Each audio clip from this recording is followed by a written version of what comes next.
So today I have a full review of the latest carbon racing shoe to hit the market from On Running, the Cloudboom Echo 3. I was very kindly sent a pair by On Running before the release of this shoe in early July, so I could put out a first impressions review for you guys. So that's exactly what I'm going to do today. Go over some stats, go over some likes and dislikes, and finally let you know whether this shoe is competitive with the likes of Nike, Adidas, the big dogs in the super shoe game. So before I go into my first impressions, let's talk a little bit about the stats and features that you can expect to see from this shoe. So it's going to hit the market at £260, so fairly high price point when you compare it to the likes of Adidas, Nike, Asics. It's at that very top line of the high 200s, so you're going to need to save up your pennies for this one, that's for sure.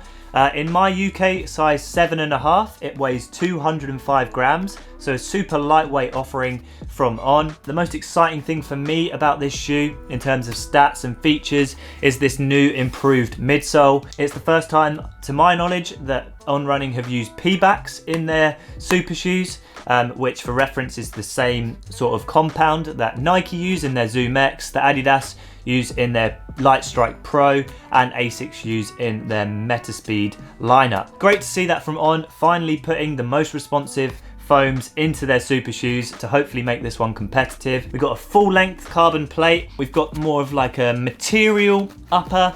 It is quite breathable at the front and at the sides, but there's also a nice amount of support in the heel and a good amount of cushioning, I'd say, especially for a super shoe. You don't want loads. The only other sort of stats to mention is the tongue. It's a fully gusseted tongue, meaning it's connected to the upper on both sides, and there's a nice bit of additional padding here on the tongue as well. So far I've put this shoe through its paces across a wide range of activities.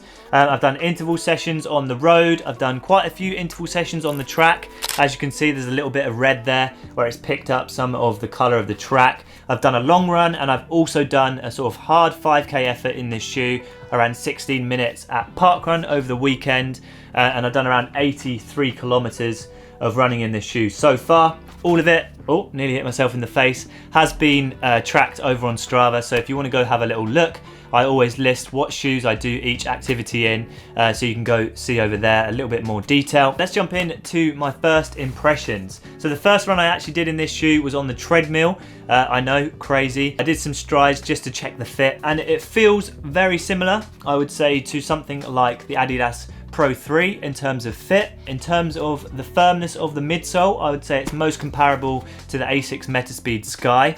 The way the sort of plate is shaped, it comes quite close to the ground here in the forefoot, so it offers a little bit more of a firmer feel. I will say, if you compare it to the previous version of the Echo, this midsole is a lot softer, but in comparison to maybe some of the other super shoes on the market, I would say it's closer to the firm end of the spectrum than the soft end. So across my runs in this shoe so far, I've done a wide range of paces, anything from around 5 minutes per kilometre all the way up to around 3 minutes per kilometre, and I definitely feel like this is a super shoe suited to more of the faster stuff. So for me, anything under 4:30 per kilometre, it doesn't necessarily feel that super, but as soon as you pick up the pace, I'd say to around that 3:50 per kilometre and up to the 3 minute mark, that's when this shoe really comes into its own. So I reckon it's going to be suited to people racing anything from the 5k all the way up to the marathon, but I reckon you're going to need to at least be running 4 minutes per kilometre, I would say,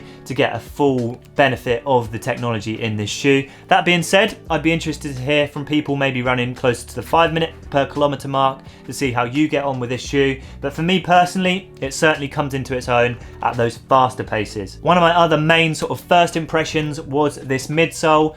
Completely different to the Echo that we saw of previous iterations from On. It's responsive, it's bouncy, it's everything you want in a super shoe that we've come to know with the other shoes on the market, so it's good to see them trending in the right direction. They finally got a midsole on a super shoe that is competitive. I would say this is equally as responsive as something like the Vaporfly or the Pro 3 from Adidas. So I think that's exactly where On want to be in the space. They want to have a carbon racing shoe that's competitive, and this definitely is, in my opinion. The upper for me is spot on as well, a very comfortable. I really like the aesthetic of this shoe as well. I think they've done a real good job. Another thing I noticed about this shoe is the profile is quite narrow. Now it doesn't feel necessarily too narrow in the upper, but in terms of the midsole, it does have quite a streamlined sort of profile that is suited more to faster running, which for me is exactly what I'm looking for in a super shoe. I don't want a big sort of wide platform that I feel like my weight is being spread out. That's what I like in an easy day shoe, but for a race day shoe, I want it as streamlined as possible. So let's move on to my likes and dislikes. Let's start off with some dislikes first, get those out of the way. So for me, £260, although I haven't purchased this shoe myself, if I was looking to get it, I think is a little bit on the pricey side. I personally would have liked to have seen it more at the 240, if possible, £220 mark. But I understand shoe prices are going up, materials are going up. The other dislike to this shoe is just how long it's taken to come to market. For me personally, it's about a year too late. Other shoe companies have brought shoes out equally as good as this shoe and have done for the last sort of 1-2 years, Nike even 3 years.